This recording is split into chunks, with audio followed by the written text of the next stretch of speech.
Good morning बच्चों। I hope आप सब बहुत ही अच्छे से होंगे, स्वस्थ होंगे। जैसा कि हम लेसन 10 पढ़ रहे थे बच्चों, the clever Zaggle, that means एक चतुर सियार। इसमें हमने स्टडी किया था कि एक लियो नाम का लायन जंगल में रहता था। एक दिन उसे बहुत भूख लगी, बट उसे एक भी एनिमल्स नज़र नहीं आ रहा था। तभी उसने एक गुफा देखा, है ना, और उसने सोचा कि इस गुफा में एनिमल्स होंगे, सो रहे होंगे, तब मैं उनको क्या करके मार करके खा जाऊंगा। ठीक है, तभी वहाँ पर एक जेकल आया, मतलब एक सियार आया। उसने बिग फुटप्रिंट्स, मतलब बड़े बड़े पैरों के निशान गुफा के अंदर जाते हुए देखा, बट वापस आते हुए नहीं देखा। तो उसने सोचा कि इस गुफा के अंदर ज़रूर ही कोई बिग एनिमल, है ना, बड़ा जानवर, लायन या टाइगर घुसा है करके।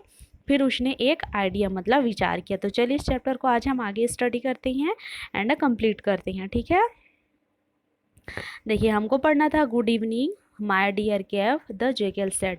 मतलब जो जेकेल था, सियार था, उसने एक तरकीब सोची, है ना, और क्या किया। देखिए गुड इवनिंग माय डियर केव, मतलब उसने क्या कहा, गुड इवनिंग माय डियर केव, है ना, मतलब मेरा प्यारा गुफा। गुड इवनिंग किसने कहा, जेकल ने। और केव के अंदर कौन था, गुफा के अंदर लायन, है ना।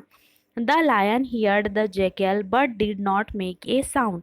देखिए हियर्ड मतलब सुनना, लायन ने मतलब जेकल की बात को सुना बस, बट लेकिन उसने कोई भी आवाज़ नहीं निकाली। ठीक है, he was waiting for the jackal to come inside. और जेकल मतलब इंतज़ार कर रहा था कि अंदर से कुछ आवाज़ आए करके। ठीक है, बट जो लायन था वह कुछ नहीं बोल रहा था।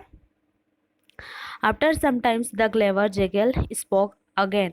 आफ्टर समटाइम्स मतलब कुछ देर बाद जेकल ने, है ना, मतलब सियार ने फिर मतलब पुनः आवाज़ लगाई, है ना, कि good evening cave, good evening my dear cave करके। बट अंदर से कोई भी रिप्लाई नहीं आ रहा था। Clear. Oh cave every day you greet me so nicely. फिर उसने कहा ओ कैव मतलब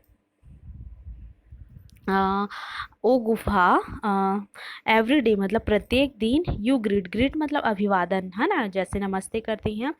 तो जेकल ने कहा कि ओ कैव मतलब ओ गुफा, तुम हर रोज़ मुझे ग्रीट मी सो नाइसली मतलब बड़े ही प्यार से अभिवादन करते हो।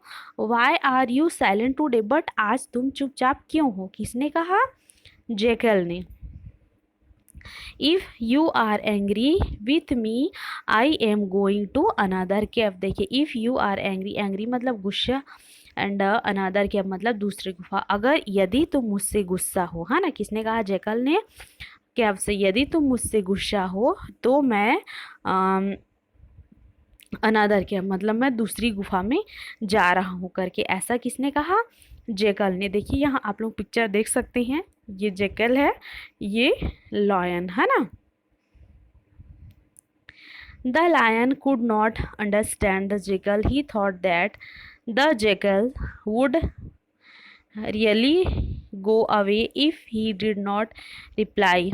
तो देखिए the lion could not understand the jackal, मतलब जो लायन था, शेर था, वो मतलब कुछ भी समझ नहीं पा रहा था कि वह क्या करे करके, है ना, कि जो जेकल का बातों का जवाब दे कि नहीं, मतलब वह सोच ही नहीं पा रहा था। ही thought that the Jekyll would really go away if he did not reply, so he gave a loud roar. मतलब बोलने का मतलब लायन ने सोचा कि अगर मैं कुछ रिप्लाई नहीं दूंगा, कुछ भी आवाज़ नहीं दूंगा, तो जो जेकल है वास्तव में वह कहाँ, दूसरे गुफा में चला जाएगा। ठीक है, so he gave a loud roar. देखिए लाउड मतलब जोर से, रॉर मतलब दहाड़ना। तो लायन ने क्या किया, जोर से दहाड़ मारी, है ना। At first the jackal smiled then he laughed. At first jackal smiled, सबसे पहले जो जेकल था उसने स्माइल किया मतलब मुस्कुराया। देन ही लाफ्ड, फिर वह क्या करने लगा, लाफ्ड, दैट मीन्स हंसने लगा। ठीक है, no cave ever talks, it is the roar of the lion, the jackal said.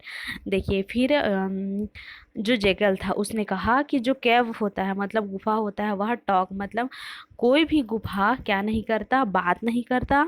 यह तो लायन मतलब शेर की दहाड़ने की आवाज़ है करके, ऐसा किसने कहा? जैकल ने कहा, है ना।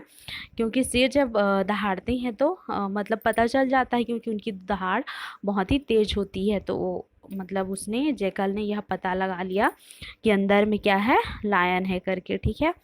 The clever jackal at once ran off, he जो क्लेवर जेकल था मतलब चतुर सियार था, वह रैन ऑफ जोर से मतलब दौड़कर वहाँ से भाग गया। Realising he mistake, Leo came out to attack the jackal but he was now here. फिर जो लियो नाम का लायन था उसको अपनी गलती का एहसास हुआ। He mist realising he mistake मतलब उसको अपनी गलती का एहसास हुआ। Leo came out to attack the jackal मतलब वह जेकेल के ऊपर अटैक करने के लिए बाहर निकला। But he was now here, लेकिन वह जेकेल मतलब सियार वहाँ पर नहीं था, वह वहाँ से भाग गया था, है ना। मतलब अपनी चतुराई से वह अपनी जान बचाकर वहाँ से निकल गया। तो ये था हमारा द क्लेवर जेकेल, ठीक है। आशा करती हूँ बच्चों हमने जितना पढ़ा आप लोगों को समझ में आया होगा। आप लोगों का SW कि आप लोगों को भी इस चैप्टर को एक एक स्पेलिंग करके रीड करना है, जहाँ तक हो सके मीनिंग निकालने की कोशिश करिएगा। आज के लिए इतना ही। नेक्स्ट डे हम नेक्स्ट वीडियो पे मिलते हैं। Thank you.